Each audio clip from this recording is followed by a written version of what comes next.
Just go into the by the blue pillar there.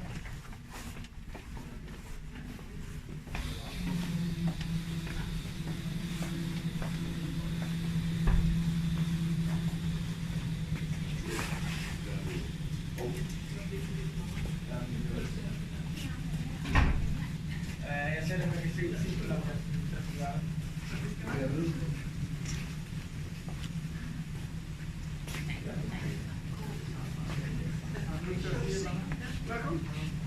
Are you all together? Yeah. So welcome to the labs. Have you been in other labs prior to coming here? Yeah. This is the last one. Yeah, this is the last one. So we are kind of the lab where you do some of the dirty stuff, woodworking, metal working, assembling, disassembling, building boats for the Harbor Day. It will all happen here. And we usually describe it as a combination between a prototyping lab and a student lab, since the students are giving an introduction for 3 hours, which can be either general, the different machines, or it can be specific to the discipline they're studying. And then after this only 3 hours of introduction, they're actually allowed to use the workshop in this space, which is then open with the normal student card. But they're not allowed to use the metal workshop or the wood workshop, which I think we could just try to pass by. But those will only be open after actually having an agreement with us or during the office hours. And office hours is atypical for a workshop since it's usually from 10 to 4. And this is because we shift the time so it actually addresses when the student needs us.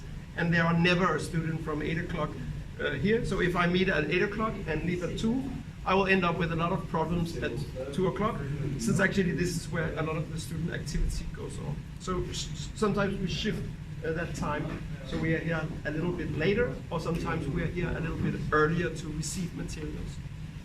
All what you see is materials which is actually bought by the students using one of these like apps.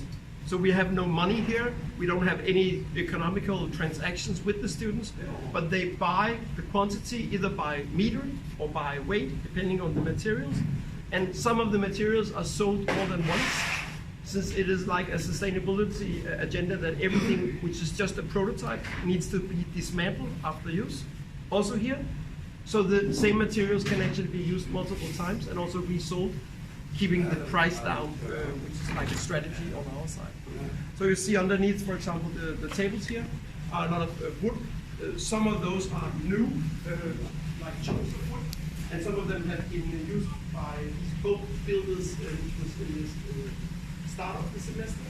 What you see also with the sheets over there on the yellow trolley, they were large sheets, and since they are losing some of the corners, usually if I have spare time, I will cut them then down to regular sheets, and then we'll resell also those.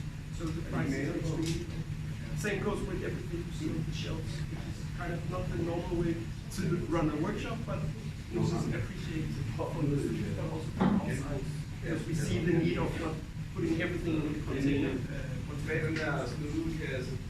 So maybe if I open to the metal workshop, so you can just peek in, and then you're feel free to walk through the office, and this is where the wood workshop is next door.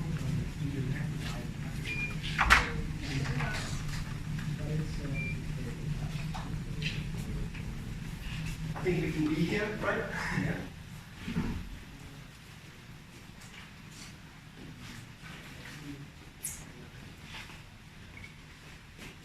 So my colleague Lotte was the person starting up the labs, which I call the dirty lab or the messy lab in this case, and she's trained as a blacksmith.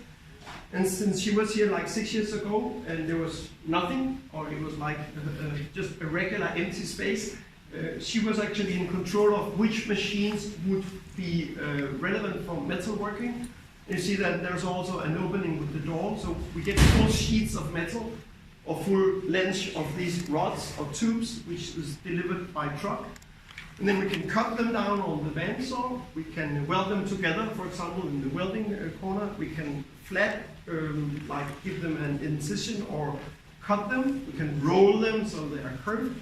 And the great green machine is actually a knife which falls down and which can cut the full sheets also into smaller, more manageable or handleable things. Then we have one machine here in the back which has this wheels, which is on a Euro pallet.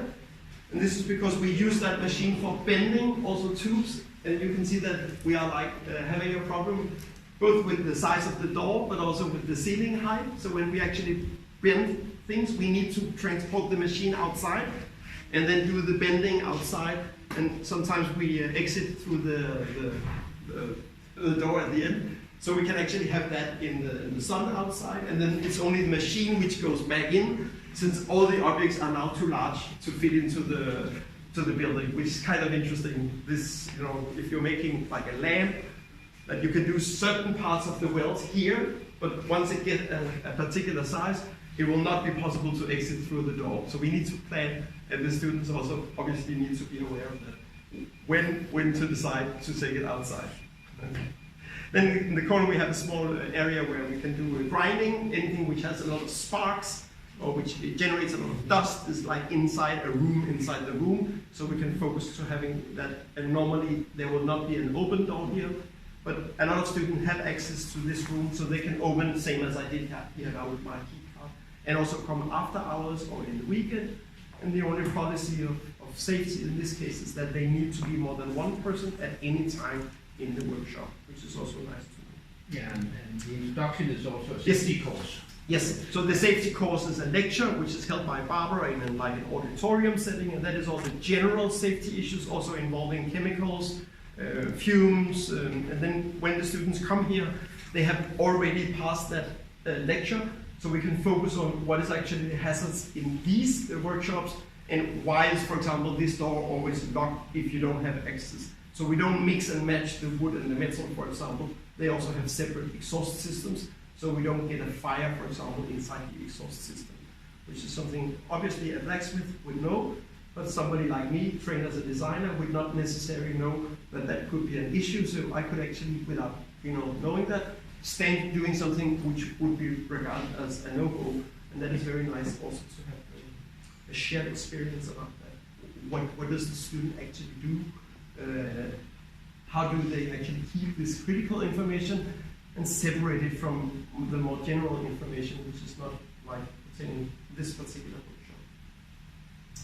All right, so if we go through the office, you'll see at least the wood workshop also is a very traditional, very small scale, and currently I'm the only one working there, but we're preparing for a very large construction which needs to be done in wood. Next week. So I'm making sure. Do you maintain any record, accident record for this lab? I think Lotte actually does, and I've only been here 18 months, and there have been no accidents in that period. But I think she has a log for the maintenance of the machine, and also if there are any accidents on the machine.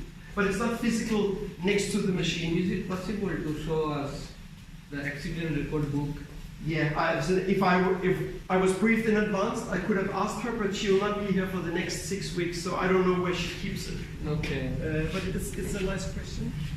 But it is good for preparing this. Yes. So pass through the office, you'll see Yes.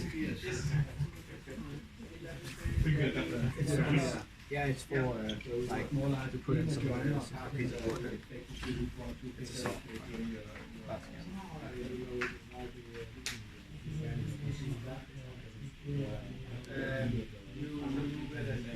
Yes.